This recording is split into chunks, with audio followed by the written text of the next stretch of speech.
Hello everyone, আশা করি সবাই ভালো আছেন। তো আমি অনেক অনেক ভালো আছি।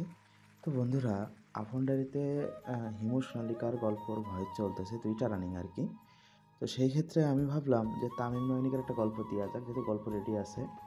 মূলত আর কি হিমু ভাইকে দিয়ে করানোর কথা ছিল গল্পগুলো, তো হিমু ভাই আর কি ভয়েস কভার করে পাচ্ছে না। সেই ক্ষেত্রে আমি হলো আর কি তামিম নয়নিকার গল্প দিয়েছি। তো গল্পটির নাম হলো তোকে চাই পিচ্ছি। আচ্ছা, রোদ আর শুভ্র কথা মনে আছে তো সবার? ঠিক ওই কোয়ালিটির গল্প। হ্যাঁ, নামও সেম। তো এইখানে দেখেন আপনি গল্পটি কীভাবে পাবেন আমি আপনাদেরকে দেখাই। প্রথমে ইউটিউবে যাবেন, গিয়ে এখানে সার্চ করবেন তোকে চাই পিচ্ছি। হ্যাঁ, এখানে দেখুন সবার প্রথমে এই যে আপন ডায়েরির যে গল্প সেটা আসবে। তারপরে আসবে দেখেন, এই দেখেন তামিম নয়নিকা, এই যে এই চ্যানেলে আপলোড হয়েছে, এই চ্যানেলে আপলোড হয়েছে, নাম হলো সকাল ডায়েরি। বুঝছেন? তো সবাই ইউটিউবে গিয়ে সার্চ করে দেখবেন, তাহলে কি হবে, আপনার এটা তাড়াতাড়ি চলে আসবে, সামনে চলে আসবে। অনেক গল্প আছে তোকে চাই পিচ্ছি, তোকে চাই পিচ্ছি। তবে আমি আপনাদেরকে বলবো, এই দেখেন সকাল ডায়েরি চ্যানেলে গল্পটি আপনারা পেয়ে যাবেন, সকাল ডায়েরি চ্যানেলে। তো চলুন বন্ধুরা, আজকে গল্পটি শুরু করা যাক। তো আজকে এই পর্যন্ত, আবার অন্য কোনো একদিন আপনার সাথে কথা হবে। ভালো থাকবেন সবাই, আল্লাহ হাফেজ। একই গতিতে একই নিয়মে চলতে লাগলো। মন মতন অরুর সঙ্গে সময় কাটানো দুষ্কর হয়ে দাঁড়ালো বটে। বাড়ির সবাই তাদের চোখে চোখ রাখে। একা ওকে পাওয়াটা অসম্ভব হয়ে পড়েছে। দূর হতে এক পলক দেখা, ব্যাস। মাঝে মধ্যে অবশ্য সঙ্গ পাওয়া যায়, গেলেও সময় যেন কিভাবে চলে যেত। এভাবেই তো কেটে গেল 3টে বছর, কতগুলো বসন্ত। ফেব্রুয়ারি মাস, বসন্তকাল, বাংলায় ফাল্গুন মাস। আজ 14 তারিখ, ভালোবাসা দিবস। এই দিনে ঢাকা শহরের পথঘাটে ধর্মঘট পড়ে, ভালোবাসার ধর্মঘট। আকাশে বাতাসে আয়ুতে বায়ুতে উড়ে বেড়ায় ভালোবাসারা। ডানে বামে উপর নিচে সবখানে বিভিন্নভাবে উপস্থিতি থাকে কপট কপতিদের। এহেন দিনের সাত সকালে তন্ময় ধানমন্ডির লাভনা রেস্টুরেন্টে নির্বিকার মুখে বসে। পরনে সাদা রঙের পোলো শার্ট, সাথে কালো কার্গো প্যান্টস। চুলগুলো অপরিপাটিভাবে কপালে পড়ে শূন্যে চেয়ে থেকে হাতের গরম কফিটাই হুটহাট চুমুক বসাচ্ছে।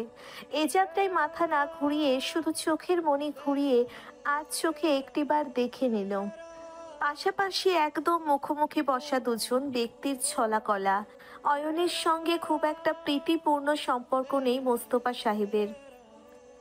বিশেষ একটি কারণে অয়নকে দুচোখে দেখতে পারেন না ভদ্রলোক। মুখ চোখ গম্ভীর করে রাখেন চূড়ান্ত পর্যায়ে, যেন অয়ন কোটি টাকা তার থেকে চুরি করে নিয়েছে। অবশ্য কোটি টাকা না নিলেও একমাত্র মেয়ে তো চুরি করেছে। ধুরন্ধর ছেলে মানুষ একটা, নাক টিপলে এক্ষুনি দুধ বেরোবে। এমন ছেলের ভেতর মেয়েটা তার দেখলো কি? কথায় আছে প্রেম অন্ধ। মেয়েটা নিশ্চিত অন্ধ হয়ে গেছে। মোস্তফা সাহেবের কপালে গুনে গুনে 4টে ভাঁজ পড়েছে। হাতের কফিটা পানির মতন ঠান্ডা হতে চলেছে। চুমুক দেবার বিন্দুমাত্র আগ্রহ নেই। এই বিচ্ছু ছেলেকে দেখলে তার খাওয়া দাওয়া হাওয়াতে মিলিয়ে যায়। বেলুনের মতন চুপসে আছে মুখশ্রী। আর এদিকে আরেকটা আছে তার ছেলে, চুপচাপ মুখে কলু পেতে বসে। ওকে কি তিনি বসে থাকতে এনেছেন? কিছু বলবে তা না, একটি মাত্র আপন ছোট বোন ওর। সেই বোনের জন্য কি চিন্তা নেই? মোস্তফা সাহেব দুবার চোখ উঠিয়ে তাকালেন তন্ময়ের দিকে। ইশারা ইঙ্গিতে তিনি কথাবার্তা আগাতে বলবেন, কিন্তু ছেলে তাকে সেই সুযোগ দিলে তো? দিচ্ছেই না। উদাস ভঙ্গিতে অন্যদিক ফিরে বসে। উপায় অন্তর না পেয়ে গলা খাকারি দিলেন। তন্ময় ডান ভ্রু তুলে তাকায়। জবথব হয়ে বসা অয়নও চাই। ছেলেটা প্রচণ্ড নার্ভাস, বুকের ভেতরটা ধুকপুক করছে। করবে না? বয়সে বড় প্রেমিকার পিতা ভ্রাতা তার সম্মুখে গম্ভীর মুখে বসে আরে আরে গম্ভীর নিগুড়ভাবে চাইছে, তাকে শক্তপোক্ত ভঙ্গিতে দেখছে, আর সে আসামির ন্যায় মাথা ঝুঁকিয়ে আছে। এছাড়া আর করার কিছু কি আছে? নেই। সখ্যতা করতে হবে। ভবিষ্যৎ শ্বশুরকে পটাতে না পারলে কেমন পুরুষ সে? নিজেকে ধাতস্থ করলো অয়ন। উৎসুক চোখে চেয়ে সে ভদ্রভাবে এক গ্লাস পানি এগিয়ে ধরল। অন্য হাতে একটু টিস্যু বাড়িয়ে বলল, আঙ্কেল, একটু গলাটা ভিজিয়ে নিন, ভালো লাগবে।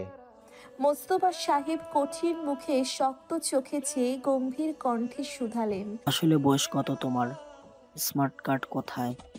এনেছো তো? আর বিএসসি, জিএসসি, এসএসসি, এইচএসসি আর অনার্সের সার্টিফিকেট কোথায়? অয়ন শুকনো ঢোক গিলল। এক পলক অসহায় ভাবে তন্ময়ের দিকে তাকালো। আমতা আমতা করে বলল। এসব তো আনতে বলেননি আঙ্কেল। মোস্তফা সাহেব চোখ দুটো বড় করে ফেললেন, চোখ রাঙিয়ে শাসালেন। বলতে হবে কেন? এসব ইম্পর্টেন্ট তুমি জানো না? এতটুকু জানো না, কিন্তু প্রেম দুটোকেই করতে জানো, অভদ্র ছেলে। অয়ন মিনমিনে ভঙ্গিতে জানালো।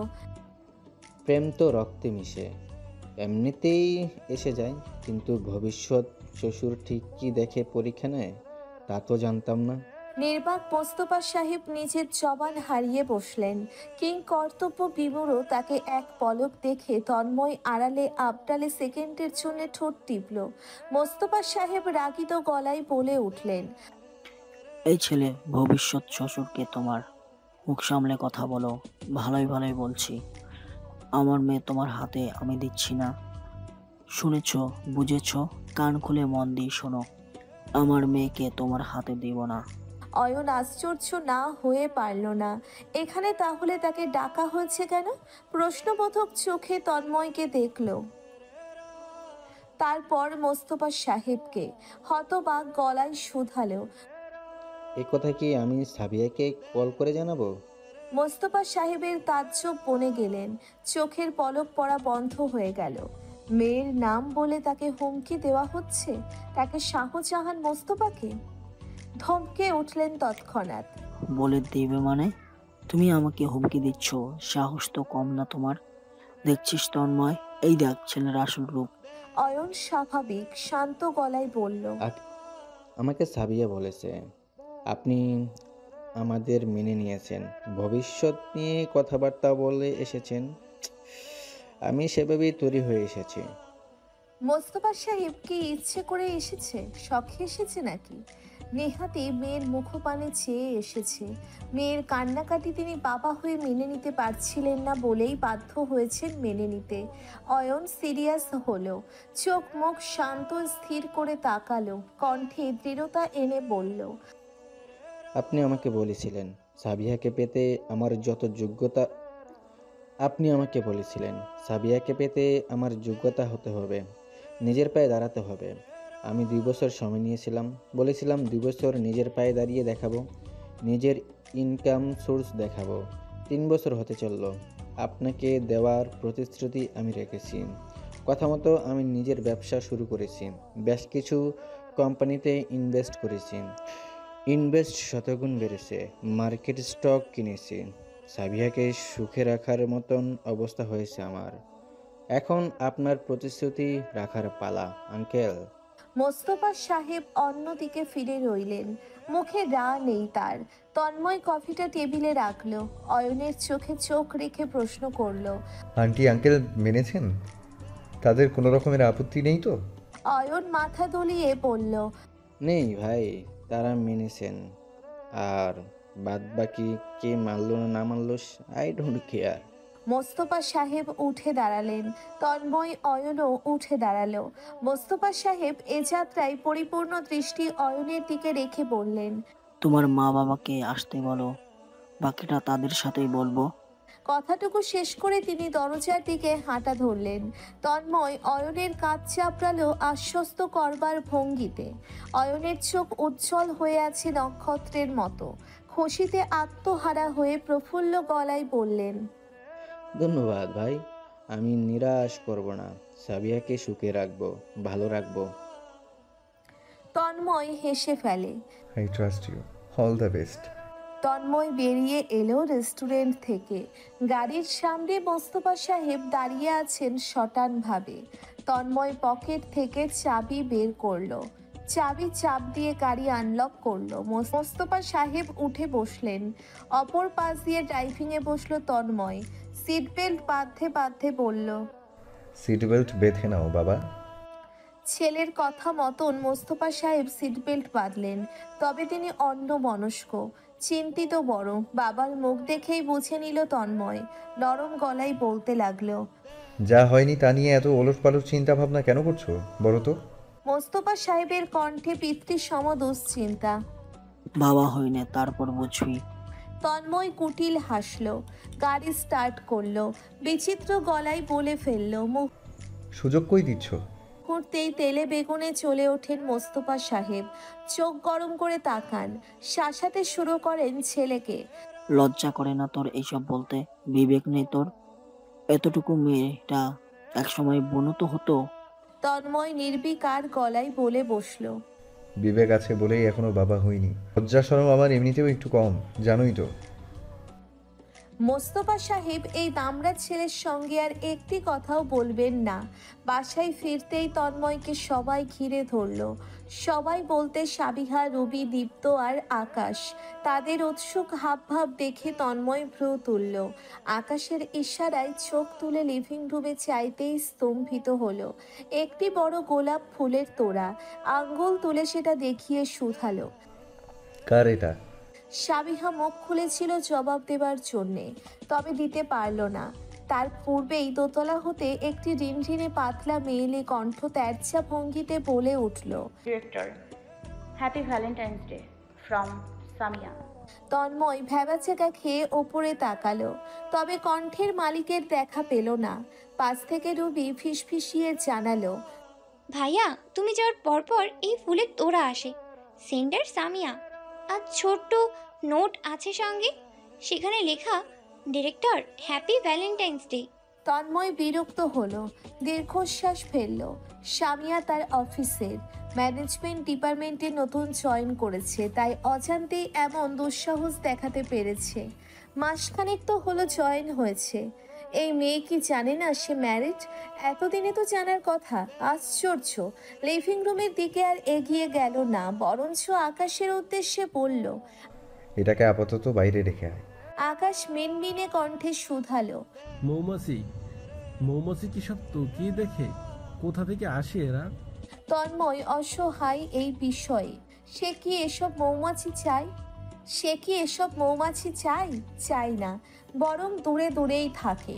তার এই জীবনে সে শুধু একটা মৌমাছিই চেয়েছে। সেই মৌমাছি নিয়েই তার জগৎ সংসার। তন্ময় সিঁড়ি বেয়ে ওপরে উঠে আসে। অরুর ঘরের দরজা বন্ধ। ধীরে সুস্থে দুটো করাঘাত করে, তবে জবাব নেই। কণ্ঠ খাদে নামিয়ে ডাকে। অরু? ভেতর থেকে মেঘের মতন শান্ত কণ্ঠ শোনা গেল। কেউ নেই ভেতরে, দূর হন। ছাদ থেকে নামছিলেন জবেদা বেগম। তাকে দেখে তন্ময় সরে যায়। নিজের রুমে ফিরে এসে অরুকে কল করে। মেয়েটা সঙ্গে সঙ্গে ফোন হাতে নিয়েই বসেছিলেন। মেয়েটা সঙ্গে সঙ্গে কল কেটে দেয়, যেন কল কাটার জন্যে ফোন হাতে নিয়েই বসেছিল। তন্ময়ের মনে পড়ে গতকাল রাতের কথা। অরু বিড়াল ছানার মতন তার চারিপাশে ঘুরঘুর করেছিল আজ বেরোবে বলে। ভেবেচিন্তে মেসেজ পাঠায়। ঘুরতে যেতে চাচ্ছিলি না? রেডি হয়ে নাম। অরুর ভেঙানো ধরনের শর্টকাট জবাব এলো। Happy Valentine's day, director. Tanmoy 2 second সময় নিয়ে লিখল, রেডি হয়ে নাম, অপেক্ষা করছি। যাব না। তন্ময় মেসেজটি দেখে হাসলো। জবাব না দিয়ে রুম ছেড়ে বেরোলো। সিঁড়ি বেয়ে নিচে নামলো। মোস্তফা সাহেব লিভিং রুমে শান্ত মস্তিষ্কে বসে চা খাচ্ছেন। পাশেই জবেদা বেগম বসে। তন্ময় বেরোতে বেরোতে বলল, অরুকে নিয়ে একটু বেরোচ্ছি, সন্ধ্যার আগেই ফিরে আসব। মোস্তফা সাহেব পাকা চোখে এক পলক ছেলেকে দেখলেন, তবে মুখে কিছু বললেন না। চা খাওয়াতে মনোযোগী হয়ে রইলেন। অপরদিকে জবেদা বেগম বোঝার ন্যায় হাসলেন। বেরিয়ে এসে তন্ময় ড্রাইভিংয়ে উঠে বসলো। সূর্যের রশ্মি চোখে লাগায় সানগ্লাস পরে নিল। অপেক্ষারত সে কয়েকবার সদর দরজার দিকে তাকালো।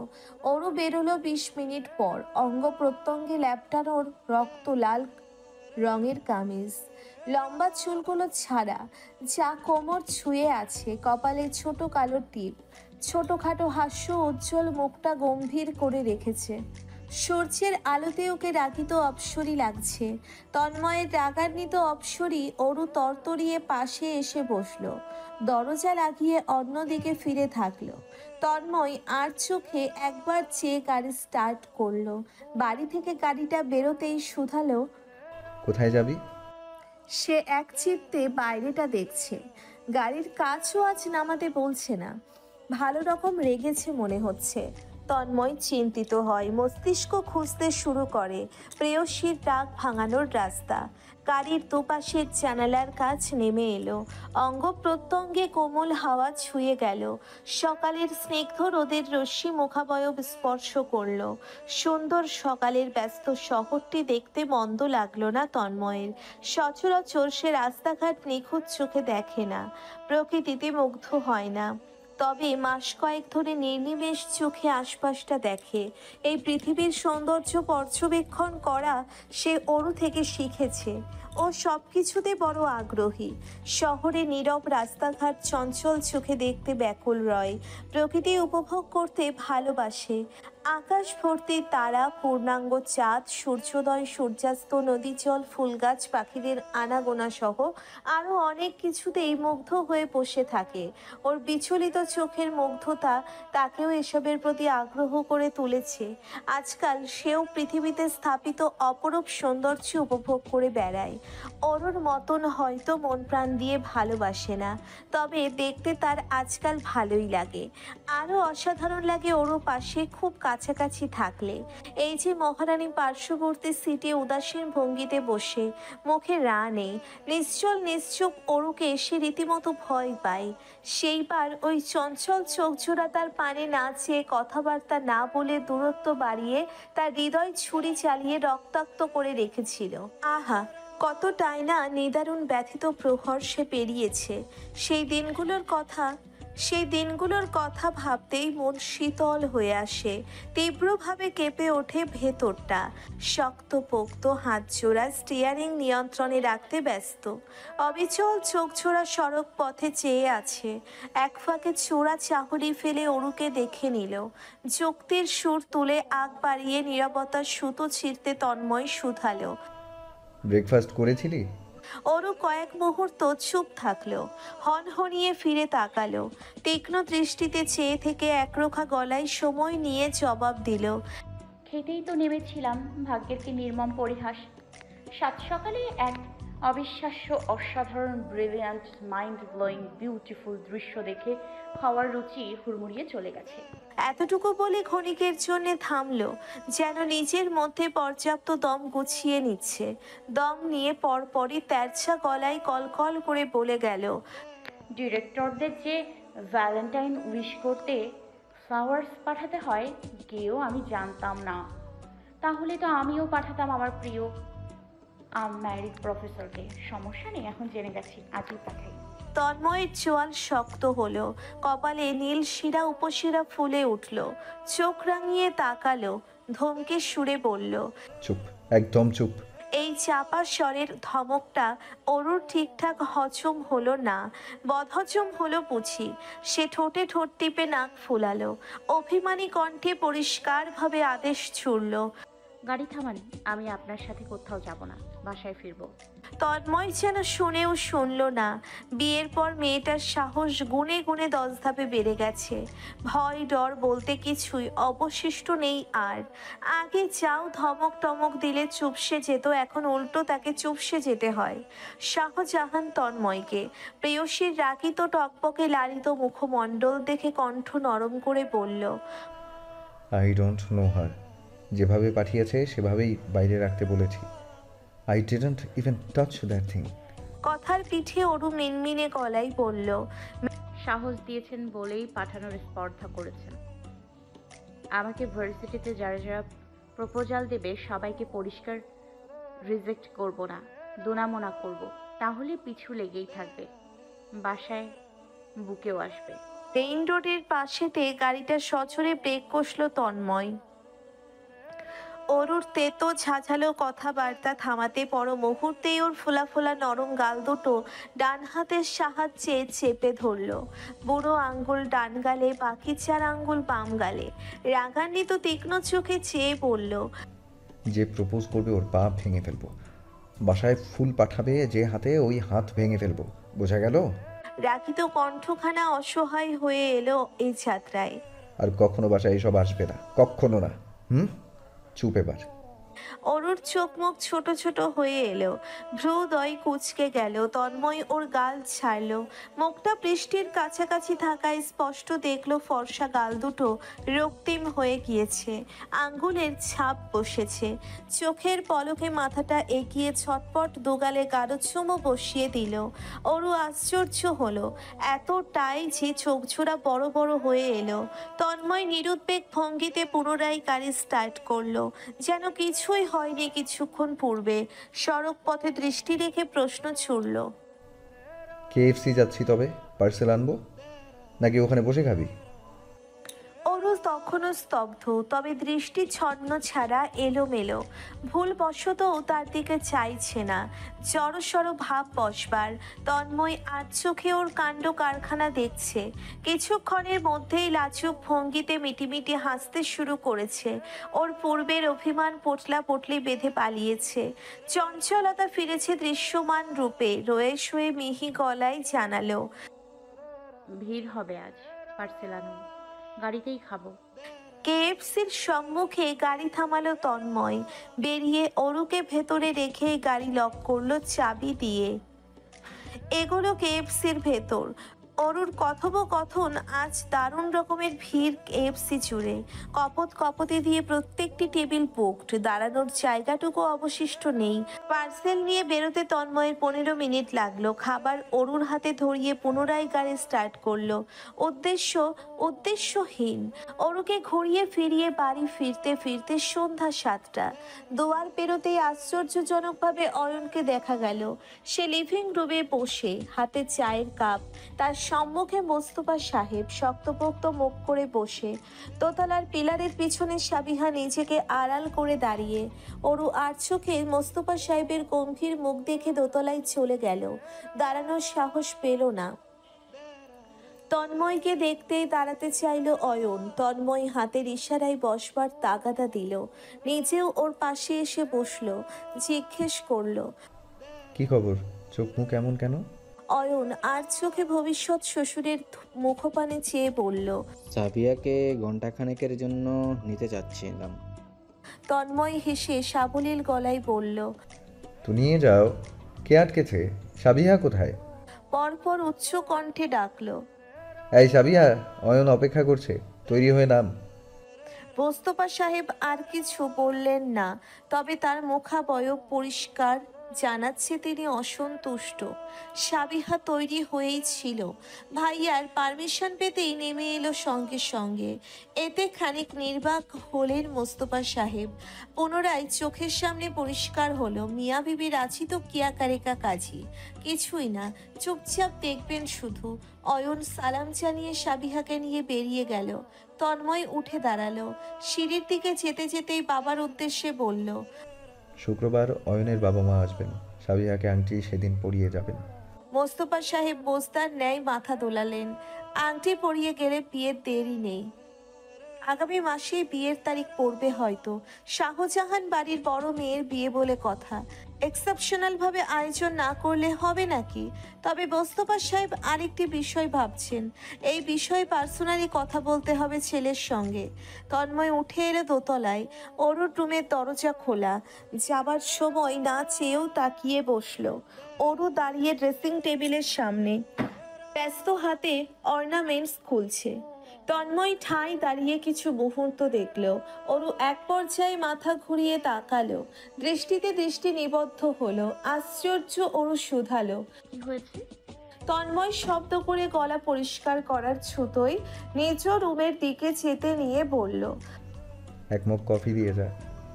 ওয়েদার ডিপার্টমেন্টের লোকজন কি নিজেদের কাজকর্ম ঠিকঠাক করে না নাকি? ছাতার মাথা গবেষণা করে ইয়ার্কির একটা লিমিটেশন থাকা প্রয়োজন। আধা ঘন্টা পূর্বেও ওয়েদার দেখালো আকাশ পরিষ্কার থাকবে, ঝকঝকে তকতকে পরিষ্কার যাকে বলে, অথচ এই অসময়ে এক ঝাঁক অসহ্যকর রকমের বৃষ্টি উদয় হয়েছে।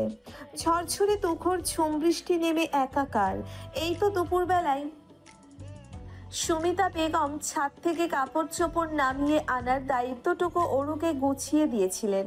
অরুও বড় ধুরন্ধর চালাক চতুর মেয়ে মানুষ। সে ডিজিটাল যুগের ডিজিটাল ভঙ্গিতে ওয়েদারের মতি গতি দেখে নিয়েছে। ফুরফুরে মেজাজে সে আর কাপড় চোপড় নিয়ে মাথা ঘামাবার ফুরসত পায়নি। ঘুরতে বেরিয়েছে তন্ময়ের সাথে, ফিরেও কোনো হাবভাব ছিল না কাপড় চোপড় নামিয়ে আনার। তন্ময় বাইরের দৃষ্টি দেখে তড়িৎ ল্যাপটপ সরিয়ে উঠে দাঁড়ালো। ঘর ছেড়ে বেরুতেই অরুকে দেখলো। ও উত্তেজিত ছন্নছাড়া ভঙ্গিমায় দৌড়ে সিঁড়ি ধরেছে ছাদের। চাপা স্বরে আর্তনাদ করতে করতে ছুটছে। দীর্ঘশ্বাস ফেলে দুপাশে মাথা নাড়িয়ে সাহায্যের হাত বাড়াতে তন্ময় দ্রুত পায়ে পিছু নিল। তড়িৎ তার কাজকর্মে এই মেয়ে সাধারণের চেয়েও খুব স্লো হয়ে যায়। দেখা যাবে নিজেও ভিজছে আর কাপড় চোপড়ও। কাজের কাজ কিছুই করতে পারবে না। মনে মনে আওড়ানো দৃশ্যটুকুই তন্ময় ছাদে উঠে দেখল। ওরও ভিজে ভিজে তাড়াহুড়ো ভঙ্গিতে কাপড় চোপড় অন্ধের মতো টানছে তো টানছেই। ইতিমধ্যেও ঝপঝপে ভিজে ছাদের সাদা বাল্বের অস্পষ্ট আলোতে দৃশ্যমান হচ্ছে ওর চুল বেয়ে পড়া এক একটি বৃষ্টির ফোঁটা। তন্ময় দ্রুত পায়ে এগুলো, পেশিবহুল হাত দুটো অবলীলায় কাপড় চোপড় ছুটিয়ে নিচ্ছে। ইতিমধ্যেই সেও পরিপূর্ণরূপে কাক ভেজা। কিছুক্ষণ পূর্বে পরিবর্তন করা টি শার্ট তার পেটানো শরীরে লেপ্টে রয়েছে। অরু আর চোখে সেই দৃশ্য দেখল, পিটপিট নয়নে দেখেই গেল। তন্ময় ওর অসভ্য দৃষ্টি খেয়াল করলো না। সে কষিয়ে উচ্চ কণ্ঠে ধমকালো, এভাবে দাঁড়িয়ে আছিস কেন? কাপড় চোপড় নিয়ে ছাদ থেকে নাম। অরুর যেন চেতনা ফিরল। এলোমেলো দৃষ্টি তুলিয়ে কাপড় চোপড় বুকে নিয়ে ছুটে নামলো। দোতলার সিঁড়িপথে সুমিতা বেগম দাঁড়িয়ে আছেন। তার দুহাত কোমরে তীক্ষ্ণ রাগান্বিত দৃষ্টিতে চেয়ে আছেন এক পলক, যেন এখনই চিবিয়ে চিবিয়ে অরুকে খাবে। মায়ের গলা পানির মতন ফুটন্ত হাবভাব দেখে সে ঢোক গিলল। তন্ময়ও সে মুহূর্তে নেমে এসেছে। ভেজা চুলগুলো হাত দিয়ে দিয়ে নাড়তে নাড়তে বলল, কিছু বলো না চাচি, আমার সাথে বেরিয়েছিল দেখে হয়তো মনে ছিল না। সুমিতা বেগম পূর্বের তুলনায় নমনীয় হয়ে এসেছেন তন্ময়ের প্রতি। তন্ময়ের কথা মতন আর বকাঝকা করলেন না, তবে চাপা স্বরে দুটো ধমক ঠিকই দিলেন। এক প্রকার কেড়ে নিলেন আধ ভেজানো কাপড় চোপড়গুলো। স্পষ্ট স্বরে বকতে বকতে নিচতলায় নামছেন। সুমিতা বেগমকে নিজ চোখে যেতে দেখে তারপরই নিজের রুমে ঢুকলো তন্ময়। ভেজা কাপড় চোপড় বদলে বেরোলো। অরুর রুমের দরজা আধ ভেজানো। এক কাপ কফি সে চেয়েছিল, এক জনম হয়ে এসেছে। তা আর নসিবে মিললে তো। অগত্যা সে নিজেই নামলো নিচে কফি বানানোর উদ্দেশ্যে। মোস্তফা সাহেব লিভিং রুমে বসে, তার হাতে সংবাদপত্র। ভদ্রলোক বারংবার দেওয়াল ঘড়িতে নজর বোলাচ্ছেন। কী কারণে ঘড়িতে দৃষ্টি পাইচারি করছেন তা তন্ময় বুঝল না। অবুঝের মতো কফির জন্যে রান্নাঘরে পানি বসালো। রান্নাঘরে কেউই নেই। জবেদা বেগম পাশের বাড়ি গিয়েছেন মুফতি বেগমকে নিয়ে। চুলোয় বসাতেই তন্ময়ের টনক নড়ল। সন্ধ্যায় অয়ন এসে সাবিহাকে নিজের সঙ্গে নিয়ে বেরিয়েছিল। বিষয়টা ভুলেই বসেছিল সে। ঘড়িতে নজর বুলিয়ে দেখলো এখন 9:30। রাত হয়েছে ভালোই। পকেট থেকে মোবাইল ফোন বের করে তন্ময় অয়নকে কল করলো। 3বার রিং হতেই রিসিভ হলো। স্থির গলায় তন্ময় শুধালো, কখন ফিরবে? ওপাশ হতে অয়নার একটি ঘন্টা চেয়ে নিল।